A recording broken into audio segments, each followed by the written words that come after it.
Bueno, como bien dice Isabel, esta tarde la vamos a dedicar, noche ya, a acercarnos un poco al pensamiento de Simone Weil. Si hacemos una pequeña encuesta, ¿quién conoce a Simone Weil de aquí? Puedo decir lo que quiera, porque nadie la conoce, puedo decir lo que me dé la gana. Es triste que un personaje de esa talla no sea conocido. Conocemos a otros que pitan más, que chutan más, que todo el mundo los promueve, nadie los entiende, pero suenan mucho. Y los personajes realmente interesantes como Simone Weil pasan desapercibidos. Y nosotros una de las cosas que nos hemos propuesto es reivindicar otra forma de hacer filosofía y otros personajes que hacen filosofía. Mirad, ayer tuvimos la invitación de una televisión de aquí de Almería para ir a hacer la presentación de la conferencia, y Joaquín, que es el presentador y que nos quiere mucho, que se lleva muy bien con nosotros, decía, bueno, por fin estaremos contentos de que la filosofía, que la iban a quitar de los programas de estudio, menos mal que la han vuelto a incorporar a los programas de estudio. Bueno, efectivamente, es maravilloso. Pero, ¿qué filosofía? O sea, supongo que todos los que estáis aquí ya resonáis con la palabra filosofía. Muchos estáis estudiando en esta escuela. Resonáis con la palabra filosofía. Pero generalmente cuando a la gente le suena filosofía, no es muy atractivo. En general no es muy atractivo. En general es una cosa, bueno, complicada, difícil de entender. Y luego que lo práctico tampoco es mucho. Pero eso no es verdad. Y por eso traemos en especial a esta filósofa, Simone Weil, o Weil, o como queráis. No sabe, yo los idiomas no los tengo muy actualizados. Por eso la traemos, porque es el ejemplo, para mí es el ejemplo de la filosofía con mayúsculas, con mayúsculas, con todas las mayúsculas y bien grandes. Si la filosofía es un artilugio mental, difícil de comprender, si la filosofía tiene una terminología propia que solamente entiende aquel que ha escrito el libro o el artículo, si además la filosofía no ilumina parte de nuestro caminar por la vida, yo eso no lo llamaría filosofía, eso lo llamaría una especulación intelectual. La verdadera filosofía tiene un compromiso fundamental con el ser humano, tiene un compromiso, por lo tanto, con la verdad. Y tiene que ser útil para el ser humano. No digo útil a la manera en que no es útil una cuchara para comer o un coche para movernos. No digo útil en el sentido integral, útil para iluminar un poco los pasos que todos tenemos que dar por la vida, y no siempre con mucha claridad. Creo que todos más de una vez hemos tropezado con alguna que otra piedra en el camino, y a veces caminar a oscuras es muy complicado. La filosofía tiene que iluminar en nuestro caminar por la vida. Y Simone Weil es el ejemplo perfecto. Hecha esta introducción sobre el concepto de filosofía, y bueno, me gustaría no extenderme demasiado, que pudiésemos hablar un poquito después. Yo me he traído aquí un montón de cosas porque no sé si las consultaré o no, pero hay tanto lo que hay que decir que...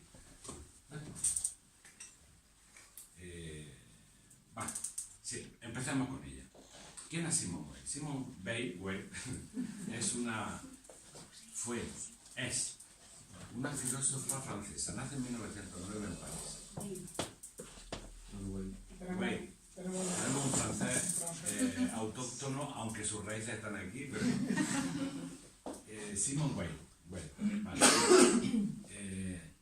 Nace en París en 1909 y se nos va muy prontito. Se nos va con 34 años. Es decir, en 34 años le da tiempo a hacer todo y se marcha. Eso es una señal, creo que muy interesante. Creo que todos los héroes, en el sentido no simplemente peliculero mítico, sino todos los héroes en el sentido de seres humanos que se han arriesgado profundamente en la vida, en general se suelen ir jóvenes. Y ella se fue muy joven. En el 34 nos dejó. Bueno, ella nace en una familia judía. El padre era médico, la madre una gran intelectual y no recibe absolutamente ningún tipo de educación religiosa. Los padres son agnósticos y entonces recibe una formación completamente intelectual y agnóstica. No tiene ningún elemento religioso en su formación. Pero es una gran interesada en todo. Una niña indomable desde el principio. Su madre cuando escribe de ella, hay que ver lo que escribe, o sea, la admira profundamente, pero se da cuenta de que no puede con ella. Y fijaros cómo sería la naturaleza de esta niña, que con 5 años, que estaba regresando la gente, los soldados estaban regresando del fin de la Primera Guerra Mundial, cuando se da cuenta de las necesidades, se da cuenta del dolor que estaba pasando toda esta gente, ella, por sí misma, decide no comer más chocolate ni golosina. Fijaros lo que os digo, en solidaridad con gente que no conoce, pero se da cuenta del dolor. Esto va a ser una marca toda su vida. Claro, nos podemos preguntar, si hubiera tenido una formación cristiana, una formación religiosa, pues diríamos, le sale ese adoctrinamiento y entonces es normal que reaccione de una manera u otra. Pero es que no lo tuvo. Eso es un fenómeno natural, es un fenómeno que surgió de su propio interior y que los padres y su contexto no entendían, no podían entender de ninguna de las formas. Bueno, vamos a avanzar un poquito y me gustaría que os fijaseis en este pequeño detalle. Porque creo, a veces, no sé qué os pasa a vosotros, cuando nos comparamos con los grandes, a veces uno se siente muy aplastado y dice, bueno, yo no puedo, yo no sirvo, ¿no? Y a veces nos dan ganas de emularlo, de decir, ¿y yo por qué no puedo hacer eso? Yo creo que ella, con 14 años, tiene esta experiencia. Ella tiene un hermano que fue un gran matemático, que ya descollaba, tenía 3 o 4 años más que ella, como digo, un gran matemático que descollaba en su momento, y ella con 14 años dice en la biografía que tenía un poco de envidia de su hermano, no envidia, sino que cómo su hermano dominaba las matemáticas, cómo comprendía cosas que ella no podía comprender. Entonces dice que escribe ella, entró en una profunda depresión. Dijo, no sirvo, esto no tiene sentido, yo me quiero morir. Con 14 años. No se sabe cuánto tiempo estuvo así, hasta que, y esto lo escribe ella misma, dice, bueno, no puedo explicar por qué, me di cuenta de que podía llegar donde yo quisiera. Me di cuenta de que podría comprender cualquier cosa de la vida. Me di cuenta de que todo ser humano tiene en su interior la potencia, la fuerza, la posibilidad de comprender todos los misterios de la vida. Para eso hace falta solo una cosa, atención, atender. Es decir, una atención incondicional. ¿Quieres la verdad? Atiende, busca. Y si busca, encontrará. Y desde los 14 años se le quitó el trauma y hasta los 34, con que muere, siguió exactamente igual. Veréis que cuando se acudía a alguna biografía os dar cuenta como ella habla del poder de la atención. Pero fijaros, no es una atención física, es una atención interior. ¿Qué quieres? ¿Qué buscas? La verdad, la belleza, la justicia, atiende. Atiende porque si perseveras en la atención, si eres constante en la atención, si eres capaz de mantenerte con un querer incondicionado, tú vas a conseguir comprender lo que tú quieras. Ese va a ser su mensaje optimista. Creo que no le falla nunca en toda su vida. Va modificando las cosas, pero siempre dice, si yo busco la verdad sin condiciones, yo la encontraré. Claro, esto también lo podemos plantear nosotros. Cuando buscamos la verdad, decimos sí, pero, me refiero internamente. Si yo quiero la verdad, pero me va a convenir lo que encuentre. Sí, yo quiero la verdad, pero me va a mover el piso. Sí, yo quiero saber la verdad pero yo lo puedo soportar. Entonces ella demuestra durante toda su vida que ese querer incondicionado, ese querer profundo, le hace encontrar cosas maravillosas, como vamos a poder ver luego a lo largo del tiempo. Y yo creo que eso también es un ejemplo para todos nosotros. Bueno, no somos... Hay muchos jóvenes aquí. ¿Vosotros recordáis vuestros 14 años? La crisis de la adolescencia. Seguro eso, ¿eh? ¿Cómo que no? A lo mejor sí. Yo creo que nos han engañado. Nos han engañado. Yo me rebelo contra eso. Nos han dicho que el problema de la adolescencia son las hormonas. Y vale, de acuerdo, que las hormonas se activan. Pero, ¿y no habrá algo más? No habrá algo más. Porque a mí me consta que hay gente muy disconforme con la vida y con su vida desde que se conoce. O sea, no han salido de la adolescencia espiritual. O sea, ¿qué? ¿Por qué? ¿Para qué? ¿Qué? ¿Por qué? ¿Para qué? ¿Qué? ¿Por qué? ¿Para qué? Se lo sigue martillando en la cabeza y en el corazón. Seguimos sin entender qué pasa con la vida. Seguimos sin entender qué hago yo aquí. Seguimos sin entender para qué toda esta complicación. Y yo creo que esa es la gran pregunta que se hace al adolescente. Al adolescente, papá y mamá le proponen, estudia una carrera. Y el adolescente dice, ¿para qué?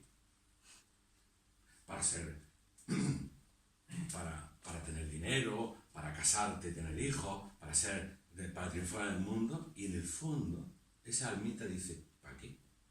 ¿Para qué? Lo vamos liando, le vamos convenciendo y entra en el sistema. Y cuando entra en el sistema, se le duerme el alma.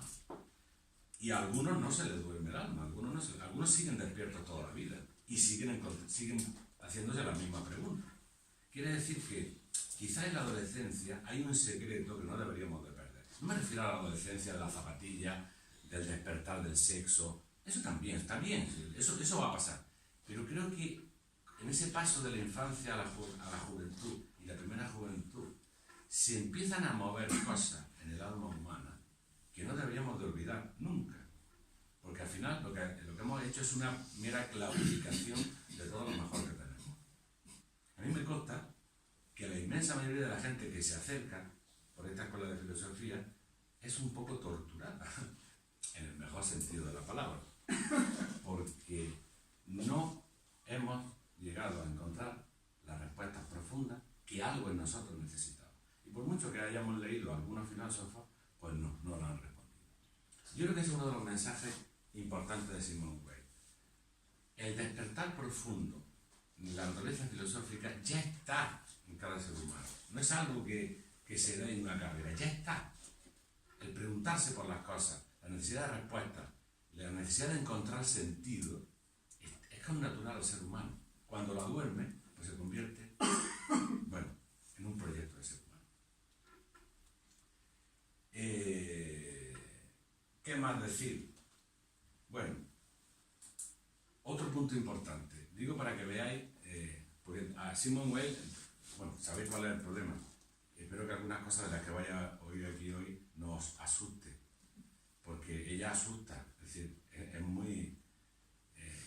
como está comprometida con la verdad, llega, y te suelta la verdad en la cara y te quedas con ella. Luego ya tú a ver cómo lo manejas, ¿no? Cómo te maneja eso. Fijaros cómo ha sido su naturaleza. Un poquito después de los 14 años, esto no lo cuenta ella, esto lo cuenta una amiga de ella que hizo una biografía muy interesante, que no la he leído todavía, me la voy a leer. Pero es un párrafo que he leído por ahí. Le preguntan, bueno, Simón, ¿y el novio? ¿Y la pareja? ¿Y los chicos? Respuesta de Simón. No tengo tiempo. Todavía no me he encontrado a mí misma ni sé lo que hago aquí. Cuando lo sepa, veremos a ver si haciendo eso. Ya. Imaginaros qué hay ahí dentro. Yo creo que ahí es donde se demuestra que aunque todos los seres humanos somos seres humanos, hay almas que están muy elevadas y almas que estamos menos elevadas, somos más pequeñitas. Entonces, un alma que con esa edad tiene tan claro eso, pues quiere decir que está buscando algo muy importante. Para mí son pequeños rasgos de esa personalidad que nos muestran después todo su pensamiento, cómo va a fluir, de qué manera va a fluir y y cómo va a impactar a todo aquel que la conoció, a todo aquel que estuvo cerca de ella. Siguiendo en esta línea, bueno, un poco pincelada de su biografía para conocerla. Bueno, rápidamente se pone a estudiar filosofía, saca la carrera de filosofía, saca las oposiciones y es profesora de filosofía en varios institutos con 20 años. O sea, digamos que todo el que la conocía se ha dado cuenta de que era un monstruo. Pero su sentido de justicia y su sentido de ¿cómo decirlo?, de amor a la humanidad, la llevan. Estaba el movimiento revolucionario en Francia, la izquierda empezaban a tener un poco de fuerza, la lleva a irse hacia, bueno, toca la izquierda para saber qué es aquello. Pero es su amor a la gente lo que le hace tocar la izquierda. Tanto es así que, fijaros cómo sería, del sueldo que recibía como profesora del instituto, ella hizo cálculos y dijo, ¿cuánto gana un obrero de la fábrica? Tanto. Bueno, pues yo me quedo con ese mismo dinero y el resto lo dono para los parados. Y empezó a pasar necesidades. Ahí empezó a pasar necesidades. Ya salió de la casa paterna, ella vivía con lo justo. Ella vivió con lo que vivía un obrero de lo más bajo. Pensad que venía de una familia clase media alta, y una formación, pero ella consideraba que no podía, que si quería comprender el sentido de la injusticia, tenía que vivir como ellos, porque si no, no lo iba a entender nunca. O sea, que había que comprenderlo. Entonces siempre funcionó así. Ya sabes, recibía su nómina, se quedaba con lo que cobraba un obrero de la fábrica y el resto lo entregaba para los pagados. Ese era Simón Weil. Empezó a estudiar la izquierda y empezó a estudiar los fascismos. Con todo lo que hay que tener, se mete en Alemania, se tiró unos meses en Alemania y él ya estaba en el poder. Se mete en Alemania siendo judía porque quería saber qué pasaba en Alemania. No quería que los periódicos le informaran de lo que había. Estamos hablando de una chica con 20 y pocos años. Bueno, se mete en Alemania y ve lo que pasa allí. Y dice, bueno, esto es una bomba. Pero es que en Francia esto es otra bomba. Esto no funciona. Y llegas a la visión política. Nos hemos equivocado. Es decir, nos estamos rigiendo por un modelo político que tiene ya siglo y medio, 2 siglos, y hay que cambiar radicalmente la manera de organizar la sociedad. Esto no funciona y no va a funcionar nunca.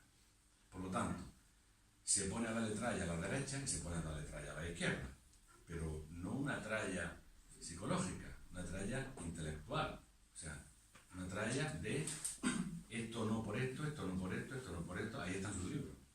Por ejemplo, dice, ella que dice de la izquierda, dice la izquierda es una mentira. ¿Por qué? Porque la izquierda no quiere abolir los privilegios, quiere extender los privilegios. Y los privilegios son una injusticia.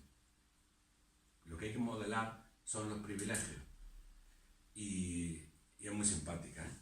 Muy simpática porque dice, en realidad, el hombre, estamos hablando de 1920, 20 y tanto, decía, en realidad hemos perdido el sentido de la vida. Todos los proletarios son un invento intelectual de una clase. Se han inventado los burgueses. Pero en el fondo, todo el mundo quiere ser burgués. ¿Y entonces qué le ha dado el sistema? Dice, el sistema lo que le ha dado es el domingo. Porque todos los días tú eres un tío que tiene que trabajar 12 horas en una cadena de montaje ganando una miseria. Pero el domingo te vistes como un burgués, comes como un burgués y duermes como un burgués. Y te crees que eres un burgués. Esos son sus análisis. O sea, una vida absurda, una semana de trabajo que no me gusta, que no quiero, que no comprendo, pero luego el fin de semana vivo como el jefe. ¿Os dais cuenta cómo desmonta la trampa social en la que se estaba moviendo y nos estamos moviendo? Porque en realidad, salir no hemos salido mucho de eso, ¿no? Y a la derecha, con el egoísmo de la derecha y de los fascismos, no os voy a contar lo que les dice. O sea, fijaros por qué motivo nadie va a reivindicar a Simone Weil. En este momento nadie lo acaba de reivindicar. Es imposible. Las derechas no la pueden reivindicar, las izquierdas no la pueden reivindicar. Porque sacaría una parte, porque ella siempre dice, en todo hay algo de bueno y en todo hay algo de malo. No nos asustemos. Hay que ver lo bueno de cada cosa y lo malo, quitarlo. Ella no tiene ningún problema. Ella ve las virtudes que tiene la izquierda y las virtudes que tiene la derecha. Pero no puede coger el paquete entero de la una y el paquete entero de la otra. Porque entonces se vuelve injusta.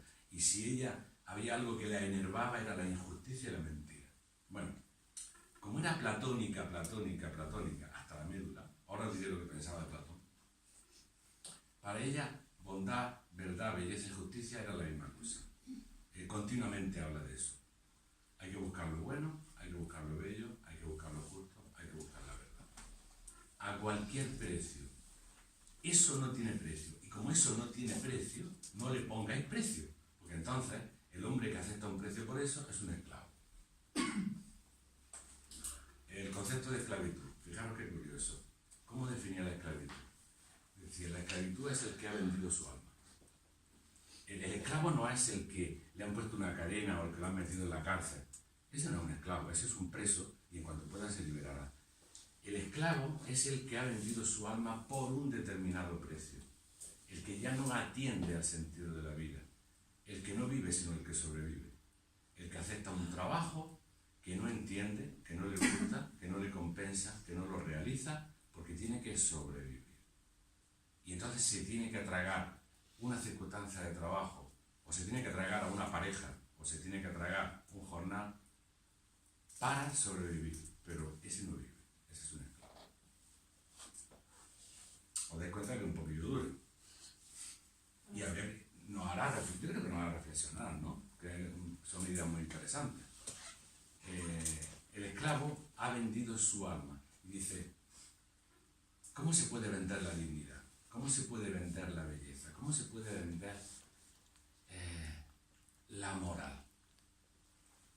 No hay precio para vender eso, no se puede. Un ejemplo que es muy curioso. Dice, eso es como si ustedes están viendo que el demonio le está comprando el alma a uno. Entonces él interviene y le dice, no, hombre, no, eso es barato, dale más. ¿Cómo que dale más? Eso no se vende, o sea, eso no tiene precio. Entonces, ella no tiene precio, no se vende, no hay manera de comprarla por ningún sitio. La verdad, para ella es el factor fundamental que le permite estar viva. Cuando digo la verdad para ella se identifica con lo bello, con lo justo y con lo verdadero. No hace diferencia, no hace diferencia. Todo eso tiene que ir junto en el mismo pack. Por eso digo que su análisis sobre la política es desastrosa. Los políticos no la van a coger. Porque para eso tendrían que purificarse un poco de algunas cosas. Las religiones tampoco. El cristianismo quiso apropiársela porque ella hace una mística del cristianismo impresionante, pero solamente hay que leer carta a un religioso donde hace unas 40 preguntas, le dice, yo me bautizo si me contesta estas preguntas y me convence. Se manda una carta con 40 preguntas que ahí van, ¿no? Como por ejemplo, ¿cómo que Dios no ha estado hasta que no llegó Cristo? Dios ha estado siempre, la salvación ha estado siempre. Que los egipcios, con la mística de los egipcios, se iban a condenar, que los griegos, que los amaban, se van a condenar. O sea, esto me lo tienen que explicar. Yo, por ejemplo, ¿no? Hay una serie de cosas muy interesantes. Entonces tampoco las religiones lo pueden. Bueno, sigamos un poco con su biografía. Esta es su historia. Al final quiere comprender tanto al obrero para comprender las necesidades del alma humana que deja el trabajo y se va a trabajar a una cadena de montaje, una fábrica. Primero en una, la echan porque era muy débil, tenía además un problema en una mano y no tenía fuerza en una mano. Y luego trabaja en la Renault. Y también la echan porque ella cumplía estrictamente el horario, es decir, el horario de los trabajadores. Entonces ahí su salud se deteriora completamente y bueno, los padres la recogen un poco, ella escribe siempre está escribiendo para revistas, para artículos, la obra en el fondo es bastante importante. Cuando ya los alemanes invaden el norte de Francia, se va a Marsella. Y en Marsella escribe unos libros muy interesantes y conoce al padre Perrin, que la quiere convertir en cristiana. Quiere que se bautice convertido al catolicismo, pero ella no quiere. Ahí escribe sus últimos cuadernos, que son maravillosos, son bellísimos. Cuando ya los alemanes, cuando Francia va a caer, se la llevan. Los padres se la llevan a Estados Unidos porque era judía, ya sabéis lo que pasaba. Ella está en Estados Unidos unos pocos meses y no aguanta estar lejos de la resistencia francesa. O sea, para ella no estar en la resistencia era una traición. Así que se vuelve, pero no la dejan entrar en Francia, entre otras cosas porque estaba con una salud hecha polvo, estaba muy mal. Entonces la dejan en Francia, ella actúa como corresponsal y al poco tiempo se muere, desencarna. En el hospital se niega a tomar medicina y comida. Y esa es un poquito la historia de su biografía. Hemos dicho muchas cosas de ella. Yo os recomiendo cualquier biografía porque nadie puede tratarla mal. O sea, es tan evidente lo que hizo que nadie puede tratarla mal. Y ahora, si queréis, y no se me ha hecho muy tarde, podemos hablar un poquito. Yo aquí me he sacado una serie de elementos de su filosofía, digamos una serie de epígrafes para que podamos ver un poco lo que pensaba, aunque ya hemos dicho algunos elementos. Lo toca todo. O sea, no hay, os decía que es platónica hasta la menos. Para ella hay dos, ella estudia griego para traducir la obra de Platón, porque se daba cuenta de que estaban mal traducidas y que no le estaban diciendo toda la verdad. Y fijaros una cosa, estudia sánscrito para traducir el Bhagavad Gita y lo traduce al francés, claro. Y lo hace solamente para eso. Eso lo hizo mientras estaba en Marsella. Estudia griego para traducir la obra de Platón y la Ilíada, que dice que es la obra cumbre para ella. Hace un tratado sobre la Ilíada que no sé dónde puede sacar todo lo que saca. Es apasionante. Pero ella se da cuenta de que se está perdiendo cosas con las traducciones que lee. Que no puede ser, que ahí se le escapan cosas. Entonces estudia sánscrito para traducir el Bhagavad Gita y griego para traducir a los clásicos, especialmente a Platón y a Homero. ¿Por qué decía yo esto? Porque era platónica. Era platónica hasta la médula. Eso es lo que estaba diciendo. Entonces, para ella, no hay tema que no toque. Lo toca todo, lo toca absolutamente todo. ¿No? El amor, la política, la religión, el arte, la sociedad, las relaciones humanas. No hay cosa, por lo tanto no puedo decir que hay un libro que trate de esto. Lo que he hecho es una serie de epígrafes de algunos temas que pueden ser significativos para nosotros, pero en realidad lo toca todo. Ella dice, fijaros su concepto, lo podemos decir aquí mismo, su concepto de la filosofía, por ejemplo. Dice, solo hay una filosofía porque solo hay una verdad, una, nada más. Y viene desde el fondo del tiempo y nació con el ser humano. Hay una sabiduría, hay una verdad. Y luego, a lo largo del tiempo, hay expositores de la verdad. Gente que la capta en un lenguaje diferente, adecuado a las mentalidades, adecuado a los pueblos, adecuado al nivel intelectual, la vuelve a exponer. Pero no hay nada nuevo. Hay, y es necesario volver a exponer las mismas cosas. Es necesario volver a mostrar las mismas cosas, porque con el tiempo se desgasta la forma de entenderla. Entonces, alguien tiene que volver a hacerlas. Pero la creatividad está en la exposición, no en las ideas, que ya estaban. Las ideas ya estaban. Para ella, entonces, no existe filosofía más que la filosofía temporal. Dice, si no fuera así, fijaros hasta qué punto llega. Dice, si no fuera así, como ya Platón lo dijo todo, no teníamos que escribir nada. Llega a decir eso. Pero, como el tiempo cambia y como la gente cambia, hay que volver a contar las mismas cosas. Entonces hay dos tipos de filósofos. Los que se inventan la idea y los que descubren la idea. Hay filósofos que se impregnan de esa tradición fundamental y no son novedosos en el sentido social de la palabra.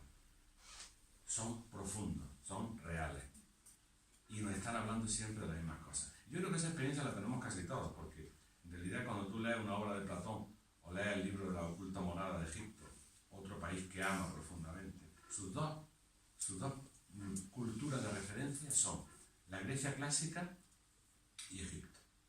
Para ellas son el máximo de lo que se había llegado en altura humana que ella pudiera conocer como civilizaciones, como lugares donde vivir y donde ser. Jeroglíficos creo que lo estudió, entonces no estaría demasiado eso. Entonces ese era su concepto de filosofía. Ella estudia, en realidad, fijaros desde el principio cuando se conmueve por los soldados que vienen de la guerra y se quita el chocolate, cómo se mete en la fábrica, cómo se mete. Ella quiere conocer el alma humana. Ella quiere conocer el alma humana. Y la conoce hasta extremos insospechados.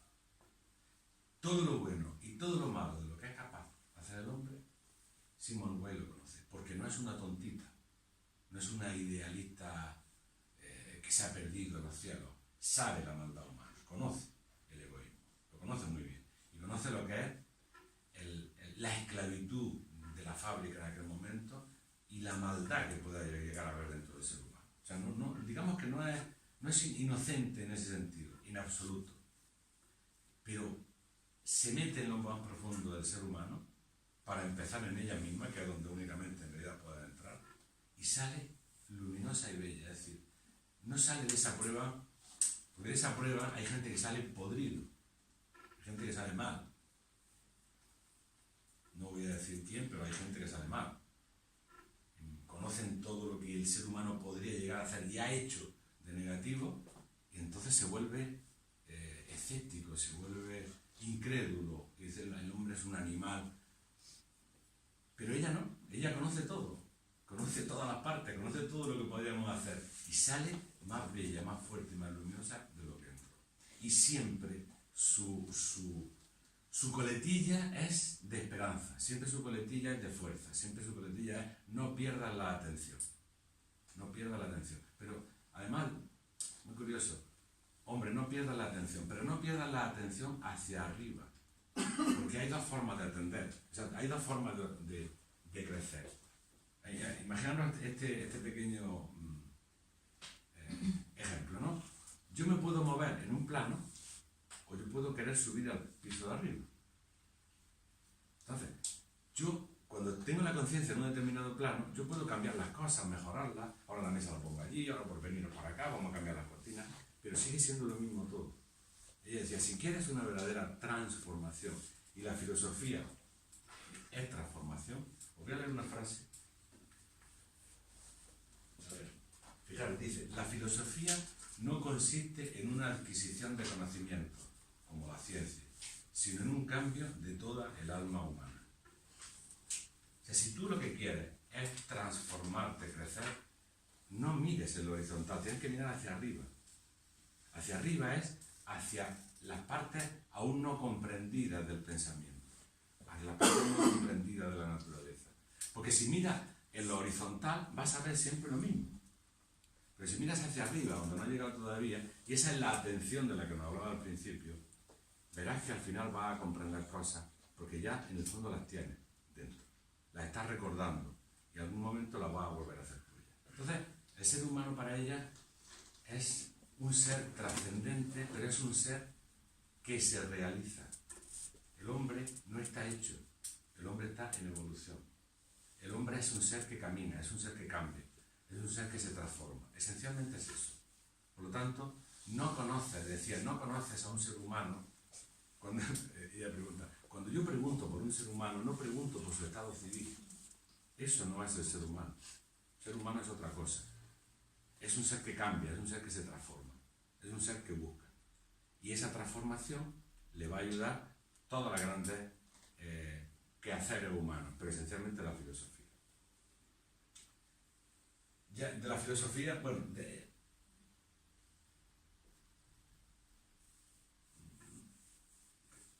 ¿Quieres comprender, decía el ser humano, quieres comprender la vida? ¿Quieres comprender la naturaleza? ¿Quieres comprender la sociedad? ¿Te comprendes a ti mismo? Porque si todavía no te comprendes a ti mismo, difícilmente vas a comprender a los demás. Tendrás que comprenderte a ti mismo primero. O al mismo tiempo, como hacía el hacha de doble filo de los griegos antiguos. Me comprendo a mí mismo, comprendo el universo. Comprendo la naturaleza, me comprendo a mí mismo. Pero si tú te niegas, si tú todavía no te has comprendido a ti mismo, nos dice otra frase que también es un poco lapidaria. No sé qué va a parecer. Dice, esta es literal, ¿eh? Es un error desear ser comprendido antes de explicarse uno ante sí mismo. Repito, es un error desear ser comprendido antes de explicarse uno ante sí mismo. ¿Qué más? ¿Qué podríamos decir de la ética en Simone Weil? Para ella, la ética pertenecía a la parte más profunda del hombre. No encontraba la ética en los libros religiosos. Decía que había un buen reflejo de la ética en algunos libros religiosos, pero en realidad el ser humano o era ético o no era. Y que si el hombre buscaba suficientemente en las profundidades de su corazón y de su alma, iba a encontrar los valores fundamentales. Y eso es la ética, la vivencia de los valores fundamentales que cada ser humano tiene en su corazón, en su interior, en su alma.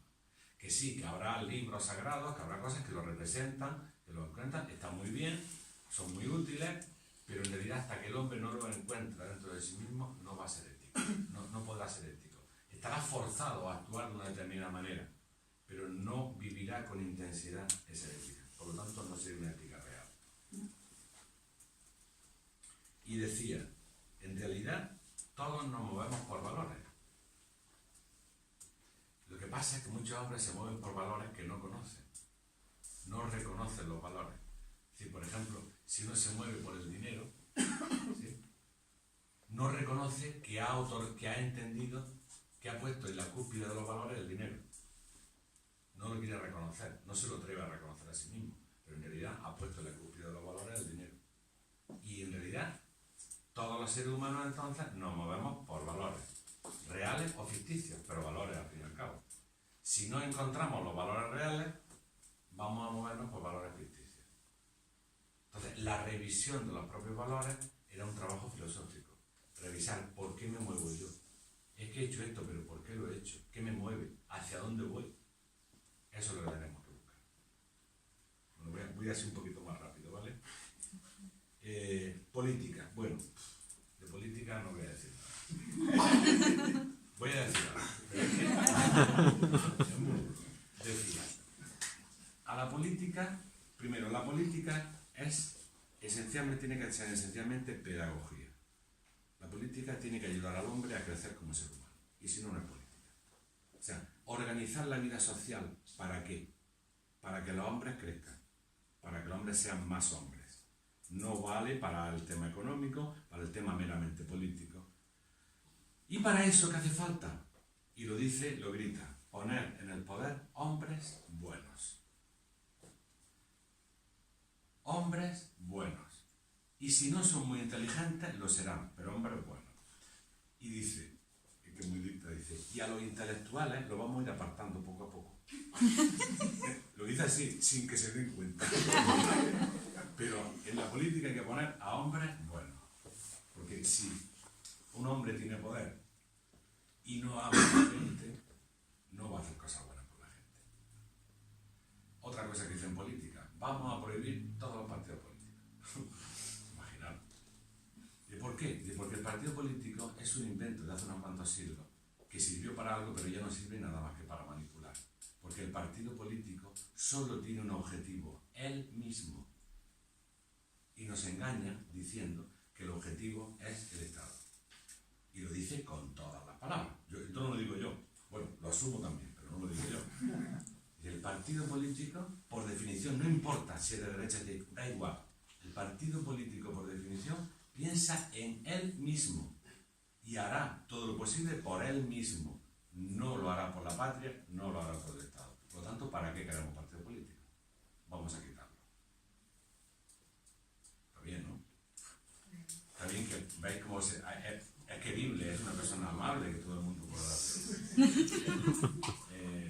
Luego decía, vamos a suprimir también los derechos humanos. Vamos a poner los deberes humanos. Es muy curioso, ¿no? Pero ¿sabéis por qué dice esto? Dice, los derechos dependen de que te los den. Y si no te los dan, no pasa nada. Los deberes te obligan. Los derechos son de los débiles, los deberes son de los fuertes. Por lo tanto, si ponemos en lugar de los derechos humanos los deberes humanos, estamos haciendo a gente fuerte. Estamos haciendo a gente despierta. Entonces tienes el deber de ser libre, tienes el deber de hacerte inteligente, tienes el deber de ayudar a los demás, tienes el deber de tener una vida digna, pero no el derecho, porque yo tengo el deber de tener una vida digna, yo me pongo en marcha, pero tengo el derecho que me la den. Entonces la gente se hace débil. Todo esto lo explica muy bien, yo lo explico muy mal, pero ella tiene un pensamiento metódico, claro, cristalino, preciso, donde justifica cada cosa que dice. No se anda por las ramas, desconoce el fanatismo. ¿Entendés lo que quiero decir? O sea, el que ama la verdad no puede ser fanático, desconoce el fanatismo, tiene que estar justificado, tiene que comprenderlo y sabe que hay cosas que son difíciles de explicar, pero trata de explicarlas. No se anda por las ramas. Entonces, imaginaros con todos estos planteamientos, si hay alguien que pueda decir en arbolo la bandera de Simón Weil. Bueno, entonces fijaros que interesante, sigue a Platón en esto, arriba hombres buenos, y dice, pero fijaros qué cosa más curiosa, es que dice, tal vez se me diga que si ponemos hombres buenos, que son muy pocos, eso es lo primero, que son muy pocos, y además se les ve poco, dice, es verdad, dice, pero eso, los hombres buenos son como la levadura en el pan. No se ve, no se nota, pero una pequeña cantidad hace fermentar el pan. Es bueno, ¿no? ¿Y si cada uno de nosotros, en nuestro contexto, nos volviéramos un poco esa levadura, ¿no? Ese ser invisible que da un poco de esperanza, un poco de generosidad, un poco de alegría, un poco de trascendencia. Tal vez eso cambiaría el mundo, cambiaría la sociedad. Ella estaba totalmente convencida de que eso sería así, que sería la forma real de cambiarla. Desde luego, los hombres buenos no podrían en este momento, yo creo que no haya ningún político profesional, un alma buena en este momento no pasaría las pruebas por las que tiene que pasar alguien para ser alguien en un partido político. Yo tengo entendido que las pruebas son muy duras. Tienes que cometer una injusticia y de la que haya prueba para seguir ascendiendo. Porque si no, luego como te tienen trincado. Estoy seguro que no pasaría. Pero yo creo que el mensaje va más allá de la política, de la amplia política, y más de la convivencia humana. Tú sabes que a veces hablamos de política, a veces hablamos de convivencia. Si realmente somos esa levadura y ponemos un poco de bondad, ahí me gustaría clarificar el concepto de bondad. Porque bueno y tonto hoy día están juntas, ¿no? Parece que si eres bueno eres tonto. Y eso no es verdad. La bondad no implica la falta de inteligencia. La bondad no implica que como soy bueno, ahí me la den todas. De eso nada. O nada. ¿Por qué? O sea, la bondad significa bondad. Pero fuerza, inteligencia y sentido de justicia tienen que ir parejas con la bondad. Por lo tanto, se puede tratar de ser bueno en todos los contextos y seguramente podríamos ayudarnos. Total, no perdemos nada. Lo que pasa es que lleva tiempo. Nosotros somos muy ese. Dicen, hoy voy a ser bueno. Mira qué bueno soy. Te damos ofertas por todos sitios.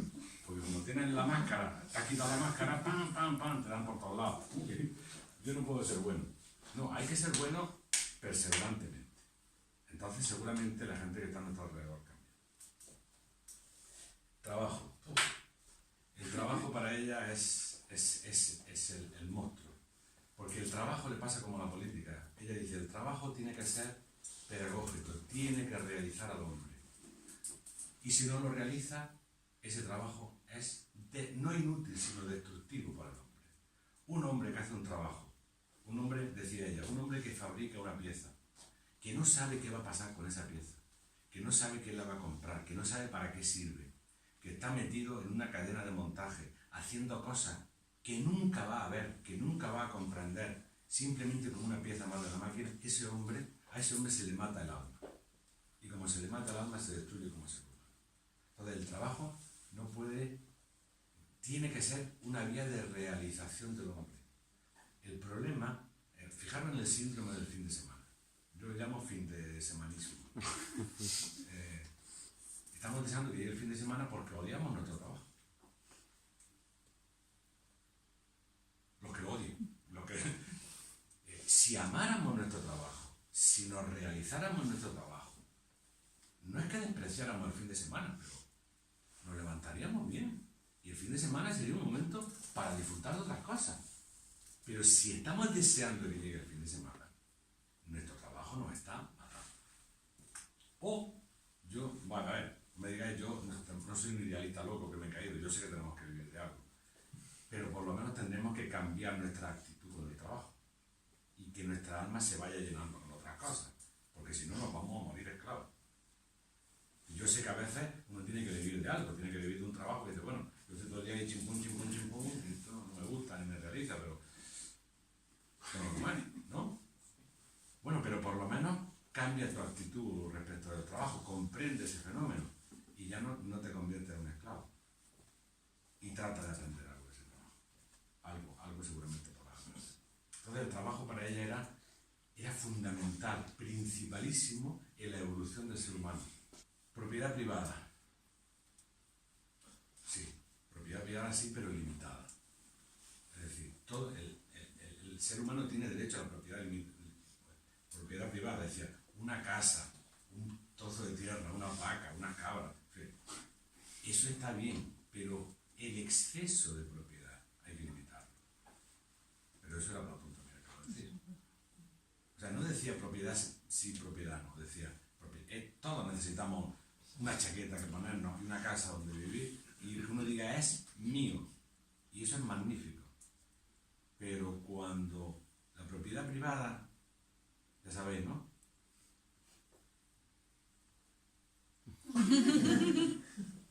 Diría, eso no. Eso el Estado tiene que saber decir hasta aquí. Hasta aquí. A ver, ¿qué entendemos un rico y un pobre? Primero, pobre en un Estado no tiene que haber. Si el Estado permite que haya pobres, el Estado ha fracasado. Pobres no puede haber. A la gente hay que protegerla. Pero ¿qué es un rico? Un rico es el que tiene 3 casas y 2 coches y 1 millón de euros en el banco. No creo que eso sea un rico. Yo no creo que eso sea un rico.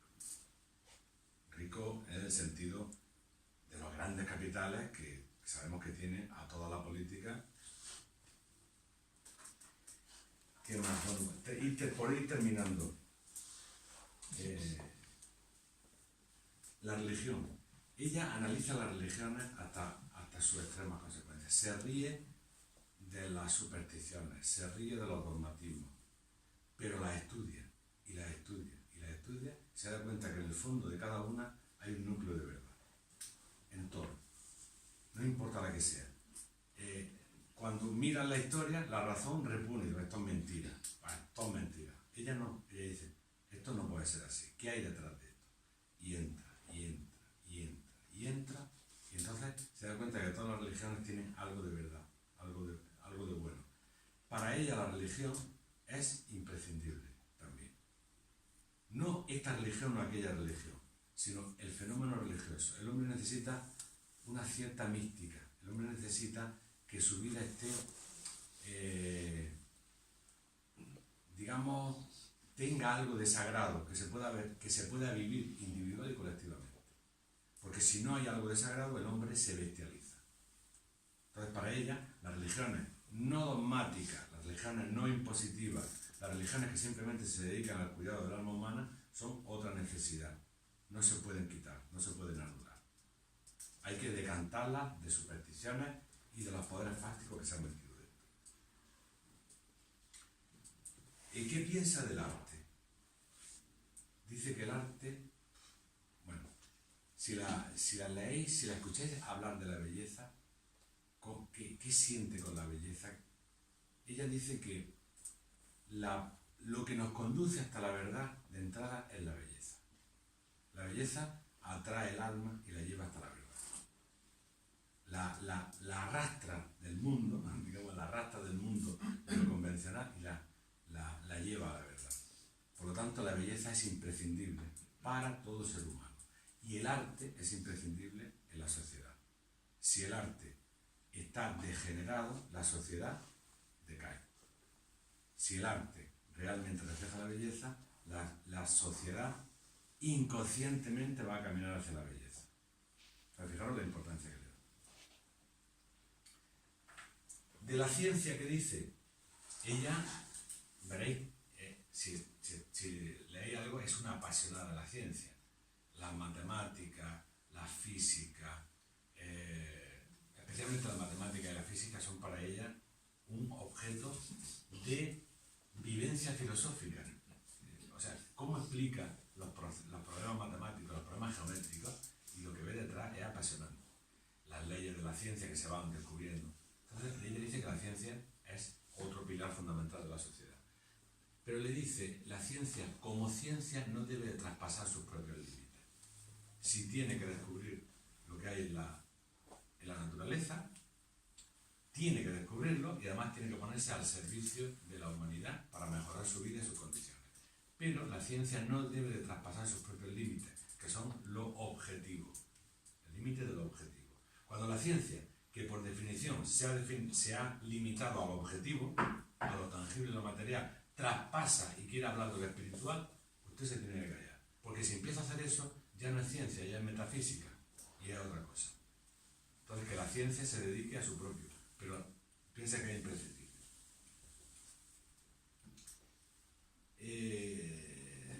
Y para terminar, es curioso, algo que a mí me llama poderosamente la atención. Os he dicho el amor que tenía por Grecia y por Egipto. El extraordinario valor que le da a lo que llamamos misterios en la antigüedad. Algo que en su época era completamente despreciativo. Lo que llamamos los misterios de Eleusis o lo que llamamos los misterios egipcios.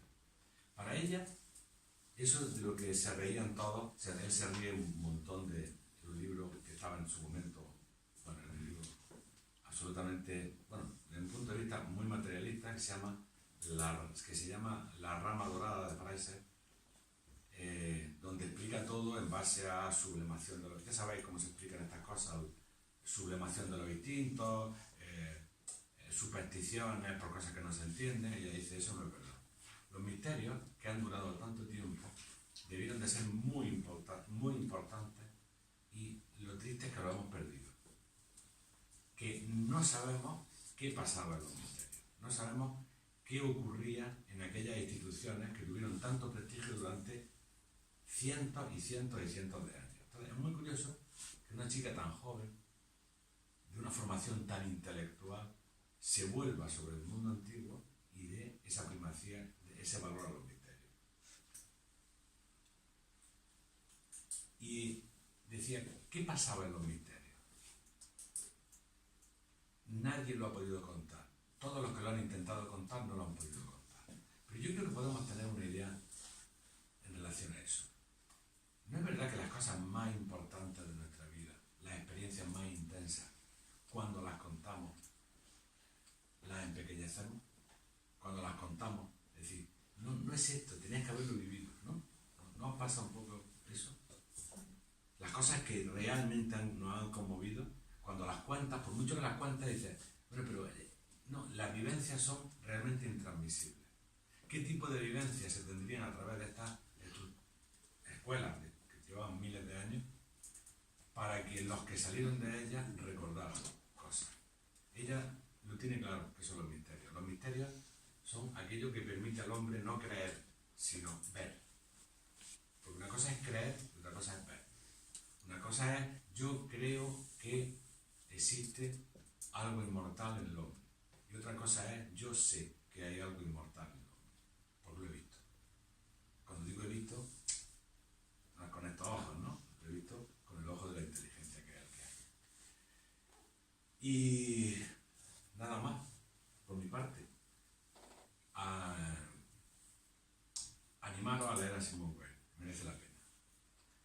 filósofa profunda, compleja, pero no complicada. Se entiende muy bien. Ciertamente, a esta gente uno entiende hasta donde está uno. Luego ya, pero en la medida que va leyendo, se pone más alto y entiende más y cree, y comprende más. Pero sobre todo yo creo que no solamente su idea, sino el ejemplo de su vida es el ejemplo de lo heroico por excelencia. A veces cuando hablamos del héroe, siempre pensamos en el héroe de comedia, en el héroe de película, Superman, el héroe. Esto es un héroe. Esto es una heroína con todo el sentido profundo que tiene. Es alguien que se arriesga, es alguien que se atreve, es alguien que no lo hace solo por sí misma, que lo hace por los demás. Es alguien que se atreve en su contexto histórico, en su familia, en su trabajo. Es alguien que se atreve, es alguien que osa, que no se conforma, que no se le pueden poner límites. Yo creo que ese es uno de los grandes mensajes, o el gran mensaje para mí, como Simón Weil. Como decía al principio, a veces cuando uno se compara con los grandes, se siente muy chiquitillo. Entonces dice, bueno, está tan grande que yo no voy a llegar. Yo creo que ella nos da esperanza y nos dice, sí se puede llegar, todos podemos llegar a algo más de lo que somos ahora mismo. Porque ahora mismo nuestro ojo interno llega hasta aquí y veo lo que veo. Pero no te conformes, porque si tú miras hacia arriba y tú creces, y tú te arriesgas en las cosas fundamentales, y arriesgarse no es hacer puenting, arriesgarse no es caminar por la cornisa de un edificio, es algo mucho más vital, es mucho más profundo, tú puedes crecer. Yo creo que ese es el gran mensaje.